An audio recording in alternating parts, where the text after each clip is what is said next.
Good morning, everyone. Good morning. Welcome. Given the night you've had, you should all still be in bed, getting over it. But it's great that you're here for this fantastic last day, of which I'm just one of the first things to begin what we will be doing together. And in a moment, I'll describe how we will go through the day and the sorts of things that we will touch upon. And one of those things is a project that we are doing in partnership with an organization called Education Northwest in the Pacific Northwest, where we are working with a network of schools throughout the rural United States in those 3 states. One of those states is the state of Oregon, and some of you may have just, as I have, just picked up on the news that Umpqua Community College in Oregon has had yet another appalling shooting. More than 20 people are shot and we believe killed at the moment. You were all leaders. Almost all of you had crises in your schools. We all know what a terrible moment this is for children, for families, for our world, for how we're educating our boys. And I wonder if we can begin just with a few moments silence or prayer, if you pray, just to think about these kids and the other kids in the school and their families, and then we'll begin properly.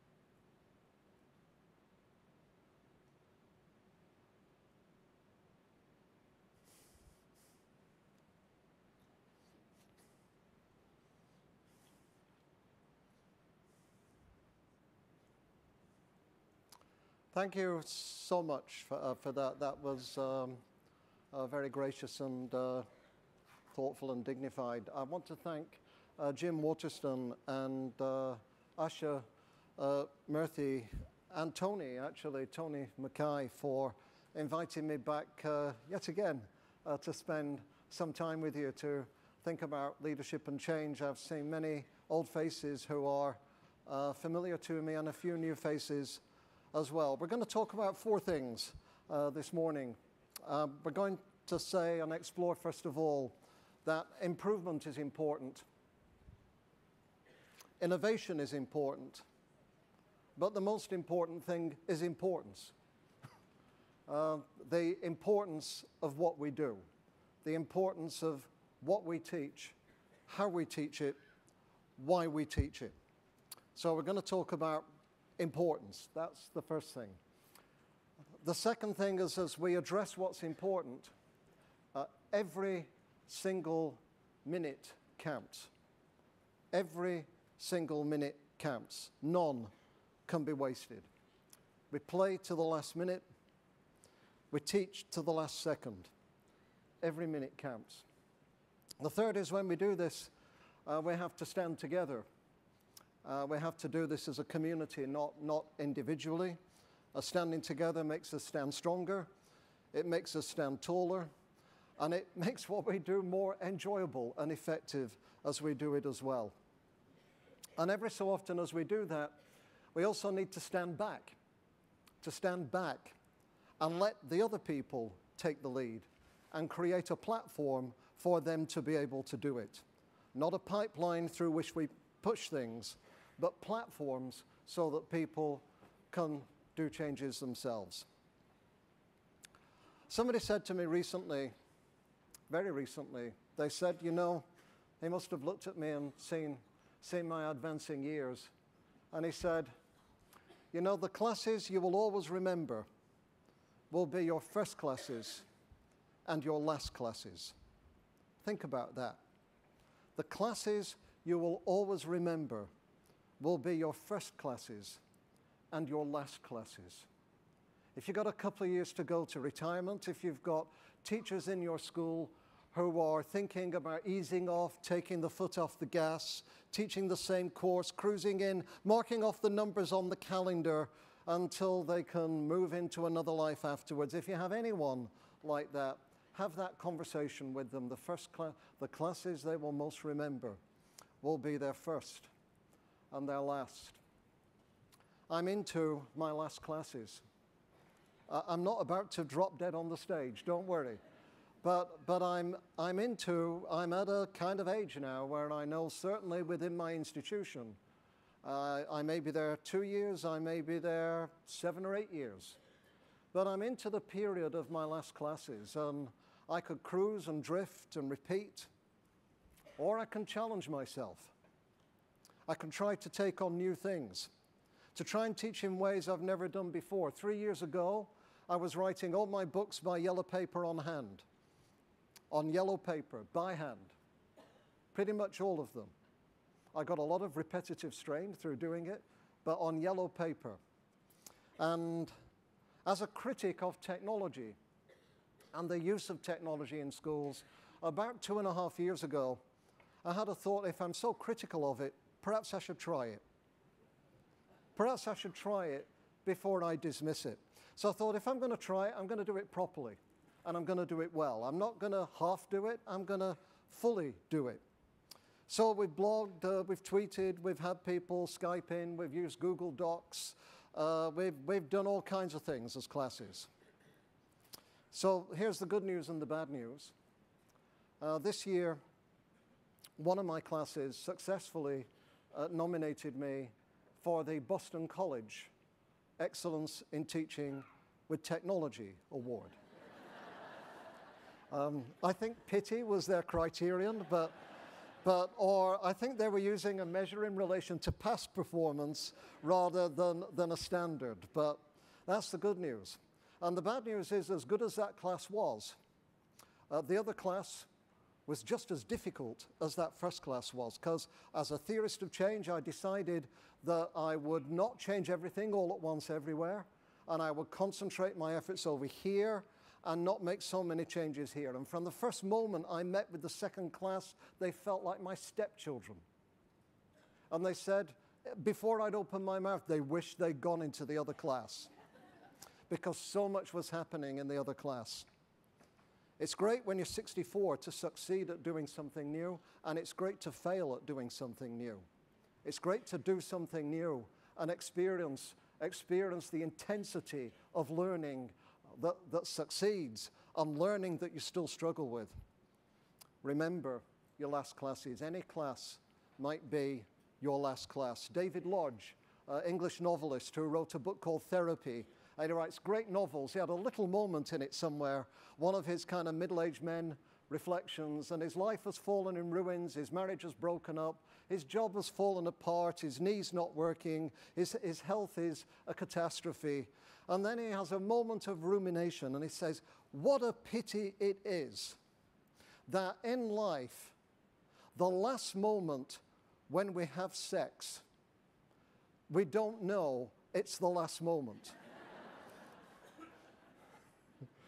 Because if we did, he said, we'd probably do something really special.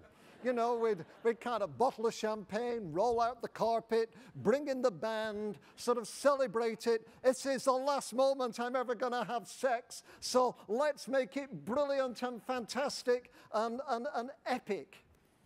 But we don't know very often when our last moment is, when we do many things, including the last moment we have with our classes, the last word that we say to somebody who is important to us. This, if I can flip the screen slightly, because I stand more over here than over there.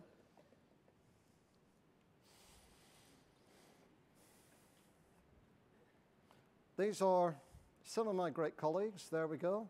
They've all gone now, but this is me. This is me when I'm 7 years old on the beach in the Isle of Man in the UK, and that's my mum. So I didn't like water very much, but I love sand, and that's me being my irrepressible self when I was 7. And here's a picture about 7 years ago at Foz de Iguazu Falls in Brazil, which are some of the hugest, most spectacular, wettest waterfalls in the world. Here's a picture of me taken then, which shows that just in some areas you really cannot have a growth mindset.